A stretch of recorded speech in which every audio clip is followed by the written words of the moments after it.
اعوذ باللہ من الشیطان الرجیم بسم اللہ الرحمن الرحیم بسم اللہ الرحمن الرحیم فتح یرموک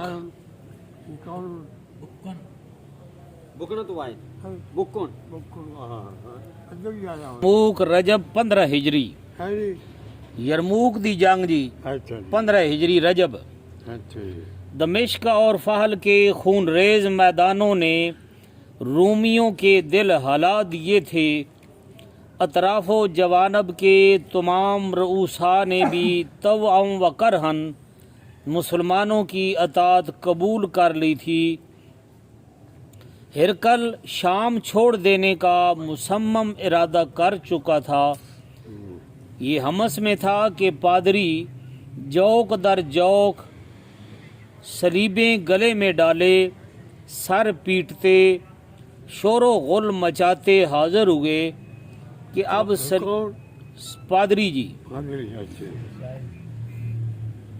کہ اب صلیبیں ٹوٹتی ہیں، اپنے دین کی حفاظت ہم سب پر فرض ہے۔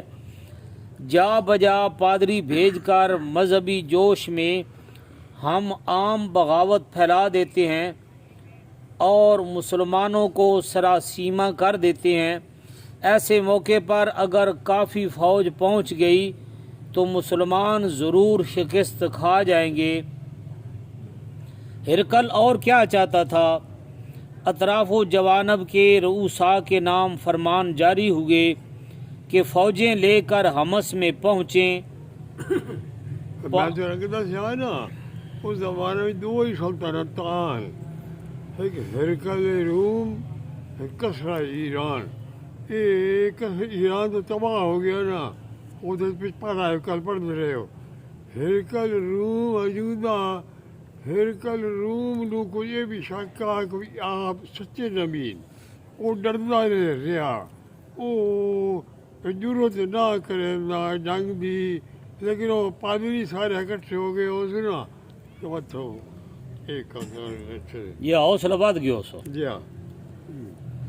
پادریوں نے شہر بشہر مذہبی طوفان بپا کر دیا۔ تمام ملک میں بغاوت کی آگ بھڑک اٹھی۔ ہر طرف سے ٹڈی دل رومی گلے میں صلیبیں ڈالے امڑ پڑے۔ آنن فانن 2 لاکھ فوج جمع ہو گئی۔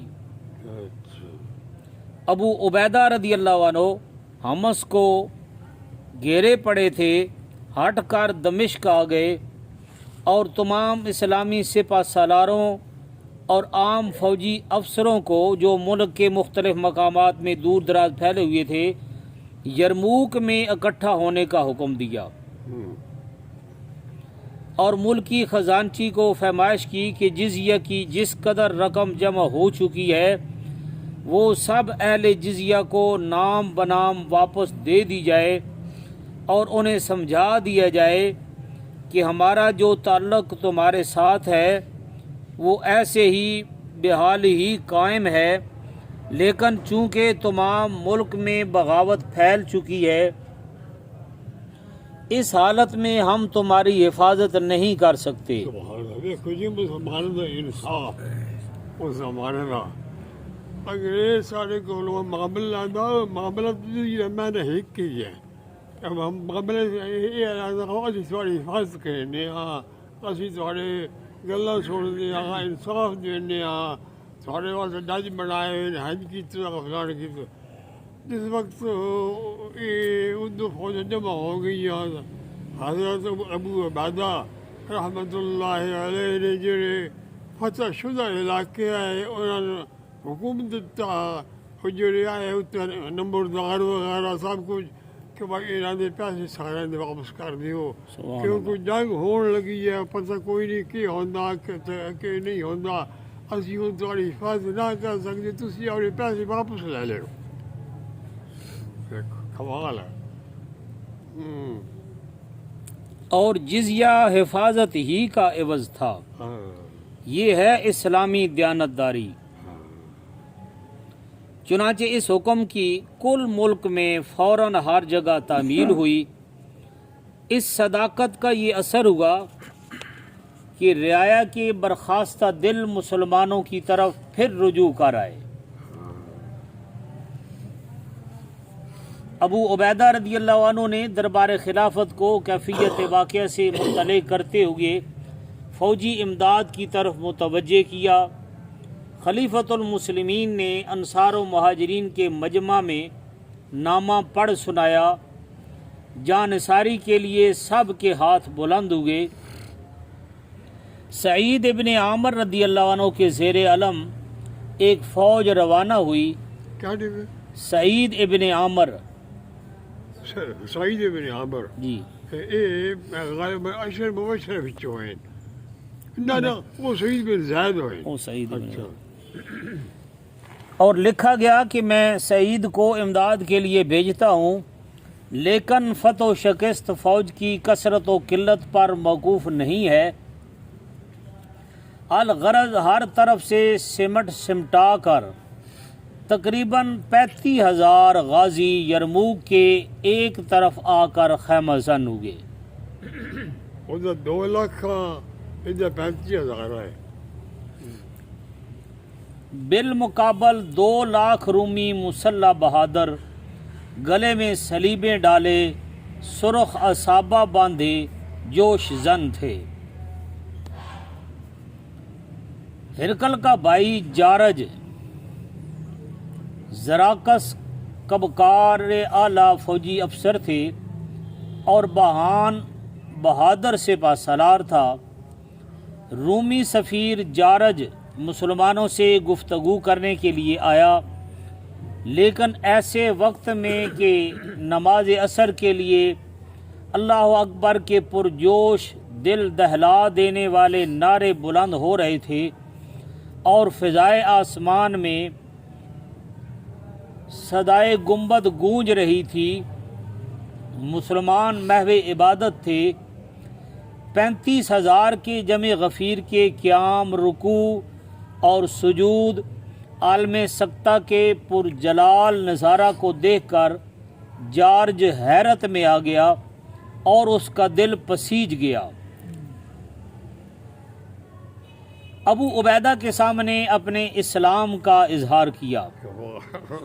وہ اپنا ہرکل کا بھائی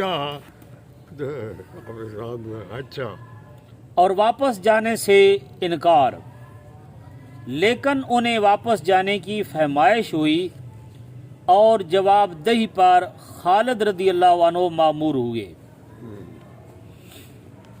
رومیوں نے اسلامی سفیر کے استقبال کے لیے خاص اہتمام کر رکھا تھا۔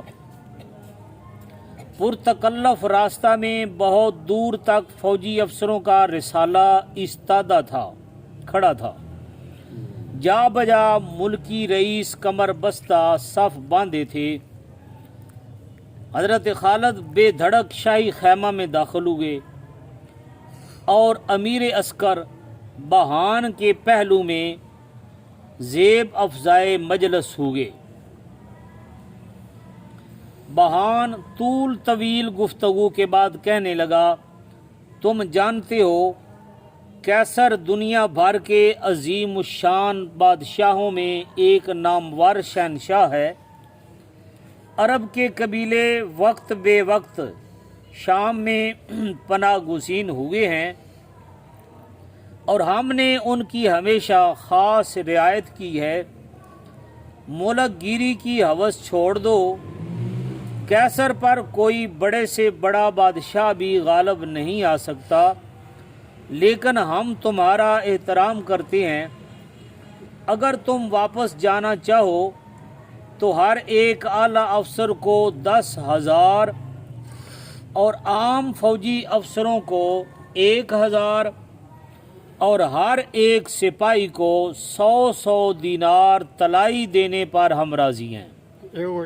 پیازا حامان دا پیازا جی ہاں، کہ بھائی سارے کو بڑے پیسے ہر شاہی ہے، تھی چپ کر کے واپس لا کے بنو اسی بننے لڑنا نہ چاہتے۔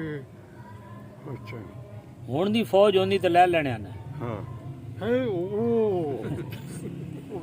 فوج ہو گیا صاحب لے جانے ہیں۔ جی ہاں۔ حضرت خالد جوش میں بھر گئے، ابھی تقریر ختم نہیں ہوئی تھی، کھڑے ہو گئے، کہا ہم بادشاہی لینے کی ہوس میں نہیں آئے، اسی بادشاہی واسطے نہ آئے نہ کہ ملک فتح کرنے واسطے آئے ہیں، اسی اللہ کے نقدس تو اندر چھوڑنے واسطے آئے ہیں کہ بھائی یہ بت کوئی نہیں جو آپ ہاتھ سے نقل بنا کے انہوں نے خدا بنائے ہوئے نے، خدا ایک ہی ہے جو سارے سارے دا خالق سبحان مالک ہے۔ اللہ۔ بلکہ ہمارا سردار اگر ایک لحظہ بھر کے لیے بادشاہی کا خیال کرے تو ہم اسے اسی وقت معزول کر دیں گے۔ سبحان اللہ۔ عربوں پر جو تمنے رعایتیں کی ہیں وہ مذہبی جال تھا جس میں پھنس کر وہ اب عیسائی بنے ہوئے ہیں۔ ہم صحرا نشین بدوی ہیں، درم و دینار کو ہم نہیں جانتے، کمبل اوڑھتے ہیں، چمڑے کے خیموں میں رہتے ہیں، اونٹنی کا دودھ اور ان کا گوشت ہماری خوراک ہے۔ ہمارے سردار نے اس ملک میں ہمیں اس لیے بھیجا ہے کہ یا تو تم مسلمان ہو کر ہم میں مل جاؤ یا جزیہ دے کر ہماری امان میں داخل ہو جاؤ۔ اگر یہ دونوں باتیں نہ ہوں تو پھر تلوار فصیل ہے۔ کاری ضرورت ہے 35,000 بندہ کا 2 لاکھ سے مقابلے میں ایک اللہ فکر ہے اللہ۔ حضرت خالد کی تقریر سے درباری بنائے دنیاوی غرور کا جن سر پر سوار تھا، شاہی تکبر سے آنکھیں چندیائی ہوئی تھیں، پکار اٹھے کہ ہم سے جزیہ مانگا جاتا ہے اور پھر عرب مانگتے ہیں، اچھا کل ہی رومیوں کی تلواریں سمجھا دیں گی۔ میدان یرموک۔ صبح سویرے طرفین کے دماموں کی جنگی صدائیں بلند ہوئیں، اسلامی فوج معاذ بن جبل، ہاشم بن عتبہ اور رنکاؤ کوئی نہیں، ایک اور آئی کہ بھائی کمی ہو کے سارے غلام ہو کے سارے نوکر ہو کے سارے کو جزیے پہ مانگنے رہے، دیکھو جی سارے کو پیسے پہ مانگا دیکھو تقاضا آرام ایک اور حیث کوڑی کی وجہ تو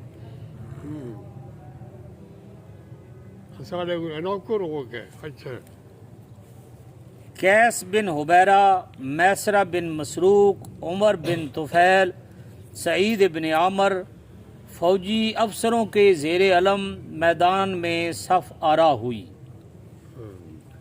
فوجی نقل و حرکت حضرت خالد رضی اللہ عنہ کے سپرد تھی۔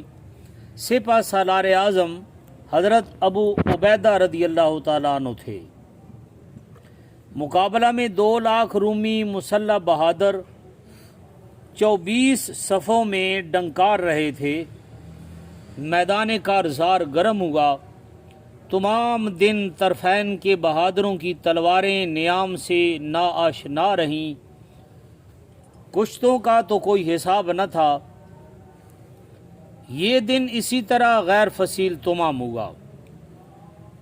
دوسرے دن پھر صفیں آراستہ ہوئیں، رومی بہادروں کے سامنے مذہبی پیشوا کفن پہنے، گلے میں صلیبیں ڈالے پھر رہے تھے اور مذہبی پرجوش تقریروں سے انہیں ابھار رہے تھے، اور فوجی افسر رومی بہادروں کی شجاعت کے گیت گاتے ہوئے سمجھا رہے تھے کہ جب تک رومی اپنے خون جگر سے زمین تر نہ کریں، عربوں سے مخلصی پانا محال ہے۔ آخر فوجی سرداروں نے بہان کے ہاتھ پر از سر نو موت کی بیعت کی اور عام بہادر عدم فرار پر حلفیہ اقرار کرتے ہوئے میدان میں اترے۔ 24 صفوں میں فوج آراستہ ہوئی۔ بالمقابل غازیان اسلام عمرو بن العاص، شرحبیل شیر یمن، یزید بن ابو سفیان، اعلیٰ افسران اسلام کے زیر علم 36 صفوں میں زینت افزائے میدان تھے۔ قلب ابو عبیدہ کے زیر رکاب تھا۔ طرفین کے پرجوش بہادر آمنے سامنے ہوئے، تیروں کی برسات شروع ہوئی، تلواریں بجلی کی طرح کوندنے لگیں، نیز کلیجوں کی تلاش میں سینے پھاڑ رہے تھے۔ رومی بہادروں کے تیروں کے طوفان سے اسلامی فوج کا ایک دستہ نڈھال ہو کر پسپا ہو رہا تھا، اور رومی برابر دھکیلتے چلے آ رہے تھے کہ معاذ ابن جبل گھوڑے سے کود پڑے اور بہادروں کو للکار کر آگے بڑھے۔ بہادروں کے سینے تو چھلنی بن گئے، مگر انہوں نے رومیوں کے بڑھتے سیلاب کو جواں مردی سے روک لیا۔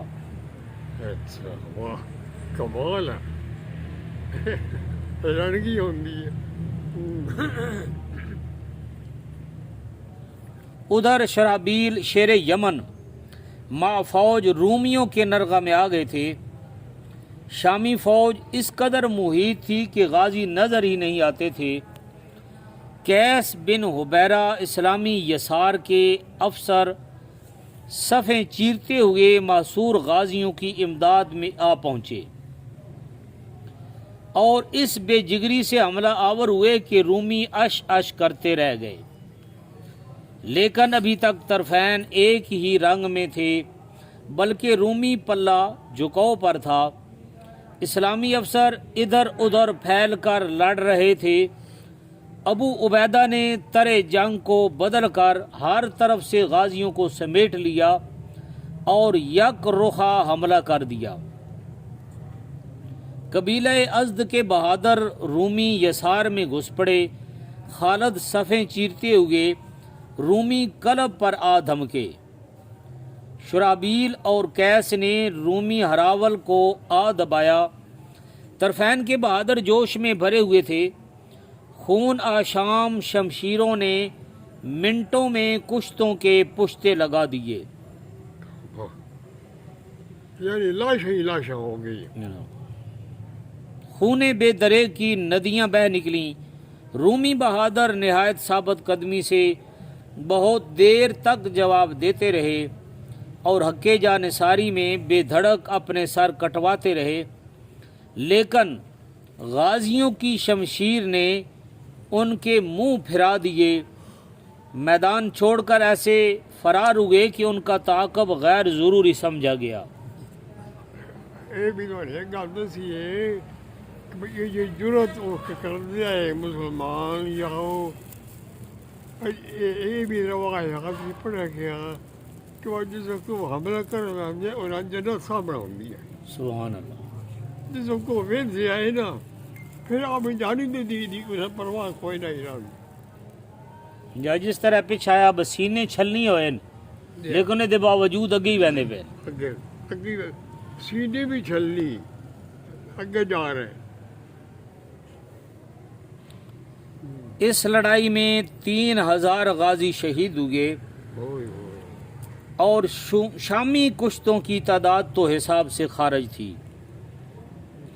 اس مہم کی ابتدا 13 ہجری عہد صدیق میں ہوئی اور اسی طرح عہد عمر میں بھی چند مرتبہ اس موقع پر فوجیں جمع ہوئیں، لیکن کبھی لڑائی نہیں ہوئی۔